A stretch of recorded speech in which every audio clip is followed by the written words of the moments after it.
రాజు, నరేష్, ఇస్మాయిల్, శ్రీనివాస్ వీళ్ళందరూ నాయకత్వంలో డీజీపీ గారిని కూడా కలిసి రిక్వెస్ట్ చేసింది. ఇది కేవలం వర్గీకరణ డిమాండ్ అనుకూలం వ్యతిరేకం అనేది కావద్దు, ప్రభుత్వ నిధులు కాదు, ఒక సాంస్కృతిక కార్యక్రమంగా అది తెలంగాణ ప్రజలు మన దేశం గర్వపడే విధంగా, ప్రపంచం చూసే విధంగా 1,00,000 డప్పుల వాయిద్యాలతో గొప్ప ప్రదర్శన జరగబోతుంది. అది మనకు గర్వకారణం.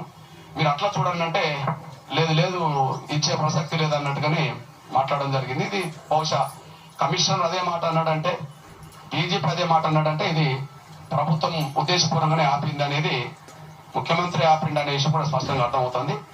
కానీ అప్పీల్ చేస్తున్నాం మీరు పర్మిషన్ ఇవ్వాలని చెప్పి. అయితే రేపు లేదు ఎల్లుండి జరగాల్సిన ఇది మాత్రం మేము వాయిదేస్తున్నాం. ఏదైతే 7వ తారీఖు నాడు ఉందో, 7వ తారీఖు నాడుకు సంబంధించిన కార్యక్రమం అందరూ ఒక బాధాకరం విషయం ఏంటంటే వేలాది వాహనాలు బుక్ చేసుకున్నారు. బహుశా 7కు బుక్ చేసుకుంటే మళ్ళీ 8కో 9కో రమ్మంటే వెంటనే రాలేరు కదా. అది చాలా మాకు బాధే. కాకపోతే మేము ప్రభుత్వంతో ఘర్షణ కోరుకోవట్లేదు కాబట్టి ప్రభుత్వం ఒక సాంస్కృతిక కార్యక్రమంగా భావించుకొని ఈ వర్గీకరణకు సంబంధించిన అంశంతో సంబంధం లేకుండా ఇది దేశంలో ప్రపంచంలో ఎక్కడ జరిగిన ఒక సాంస్కృతిక కార్యక్రమంగా అది మన తెలంగాణ ప్రజలకు, హైదరాబాద్కు, మన దక్షిణాదికి తెలుగు ప్రజలందరూ గర్వకారణంగా నిలబడే ఒక గొప్ప కార్యక్రమం. దానికి పర్మిషన్ కోసం మళ్ళా కోరుతాం. 7వ తారీఖు నాడు పెట్టేది మాత్రం అది మేము వాయిదేస్తున్నాం.